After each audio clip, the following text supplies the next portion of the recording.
Después de haber observado este video, ¿no? Voy a ser muy breve. Yo digo a que nuestro querido amigo Alejandro Señas tiene una audiencia en estos momentos y solamente dispone de 15 minutos, como máximo 20. Voy a ser muy breve para hacer la introducción y darle la intervención al licenciado perito Alejandro Señas, porque sus experiencias yo creo que son muy importantes, nadie las puede tener. Conocen, ¿no?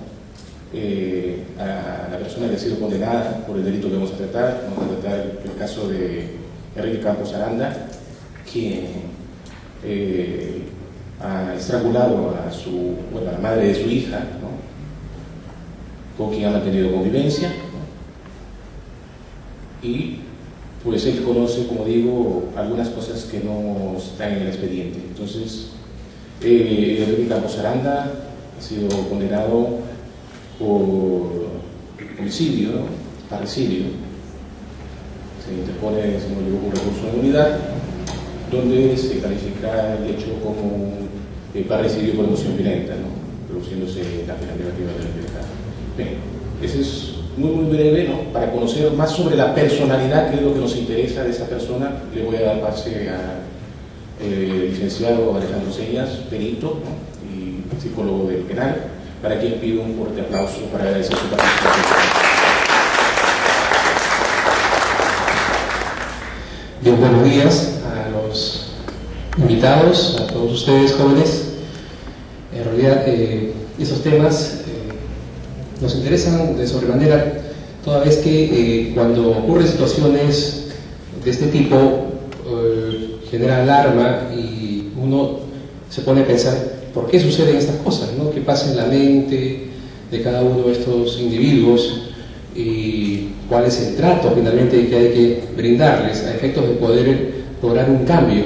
Tal como hemos visto en este video, hay una cuestión que es bastante clara y que quizás poco se aborda, se trata, ¿no? Que tiene que ver con el funcionamiento de este órgano llamado cerebro. En el video claramente se dice de que el amo y señor, bueno, dice el señor de nuestra conducta, realmente resulta ser el cerebro, el que comanda todo nuestro comportamiento. Quizás nosotros no somos muy conscientes de ello, estamos actuando simplemente y no estamos pensando que quizás alguna acción que hacemos tiene que ver directamente con ese comando que viene desde nuestro cerebro, este órgano que tiene que ver con el sistema nervioso. El caso de Jaime Campos Aranda es un caso que concitó mucho interés en su momento, ocurrió hace ya algunos años. He tenido la oportunidad de poder evaluar a esta persona, de hacerle un seguimiento.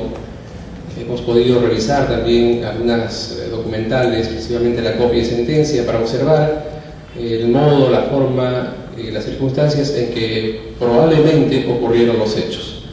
No vamos a dar por sentado como una cuestión cierta el hecho de que todo lo que dice o se observe en la copia de sentencia resulta ser muy preciso, ¿no? Porque pueden haber situaciones que en efecto no han sido claramente determinadas o definidas oportunamente.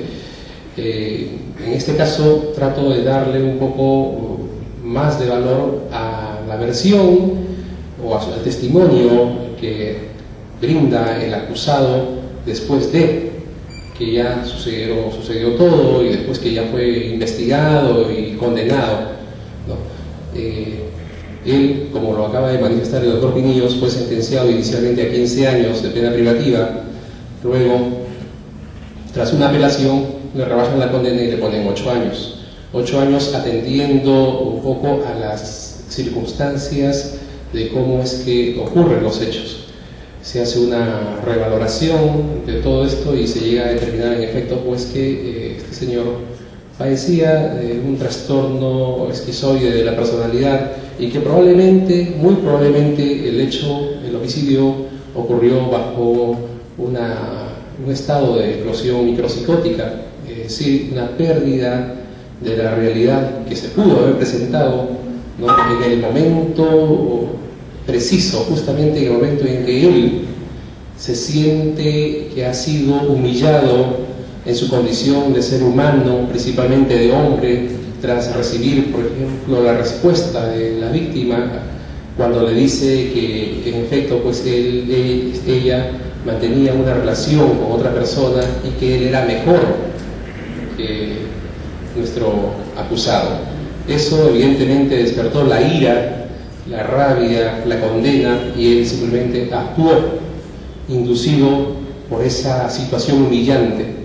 Diríamos que la capacidad de respuesta que tuvo esta persona no fue lo suficiente como para poder tolerar, ¿no?, tamaña respuesta, que creo que a cualquier hombre común y mortal podría afectar. El tema pasa por cómo es que asimilamos cada una de estas respuestas. No sé si el estímulo que provocó esta reacción fue lo suficientemente justificable para que actuara de este modo, ¿no? Termina ahorcando a su eventual pareja, era ya su ex conviviente, ya mantenían un tiempo de separación. Evidentemente él tenía la intención de regresar con ella, sin embargo esto no se dio. Ya la chica estaba en amoríos con otra persona y que era uno de sus mejores amigos todavía. Eso es lo que creo que también lo indignó más aún, ¿no? Porque él conocía quién era la otra persona. Como le digo, yo sí he tenido oportunidad de conversar en varias oportunidades con él, de hacerle un seguimiento, me interesé por este caso y traté de analizar un poco los motivos.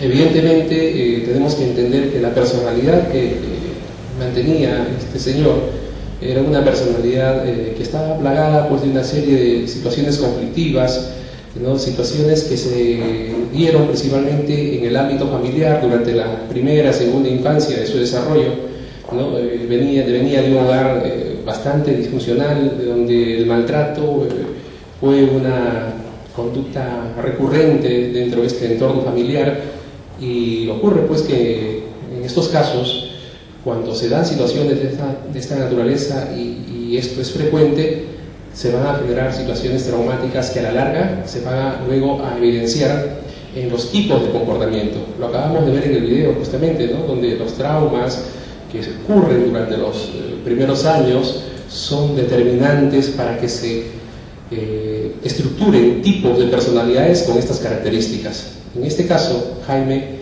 había vivido estas situaciones, él había pasado por todos estos traumas. Una de ellas, por ejemplo, él, y se los comento porque creo que es importante que lo sepan, me decía que había sido testigo, por ejemplo, de cómo su padre, ¿no?, cada vez que venía en estado de ebriedad, golpeaba a su madre, ¿no?, la agredía. Incluso fue testigo, me lo dijo textualmente, de que en una oportunidad observó cómo él, delante de sus hijos, violentó sexualmente a su esposa, a su señora madre, de manera contra natura, y eso aparentemente también lo marcó de por vida, a tal punto de que tendríamos que empezar a pensar qué pasó con él después que comete el crimen y mantiene relaciones con ella una vez que estaba muerta. Asociando este tipo de eventos, podríamos pensar que esto tuvo que ver también en su momento, pero no es normal que alguien tenga el deseo, después de que ocurra una muerte o tener a la víctima inerte, ¿no?, tener el deseo de copular. Y justamente antes de iniciar este panel forum, conversaba con los doctores que nos acompañan acá. La interpretación que yo tengo de todo esto es que él, al haberse sentido humillado en su condición de ser humano, de hombre, y al tener luego a la víctima inerte en un estado de indefensión completamente, y habérsela llevado hasta su casa, porque él sí me refiere que después de ocurre el crimen, él se la lleva en el mismo auto, él ha sido colectivo hasta su casa y mantiene relaciones con ella. Nosotros hemos pensado, y lo hemos conversado en otro momento, lo hemos conversado con mis alumnos, por ejemplo, creo que aquí hubo algo más. Inconscientemente, quizás en ese momento, él lo que trató era de demostrarse que el otro no era mejor que él, sino que él era mejor que esta otra persona. Pero eso tiene una explicación.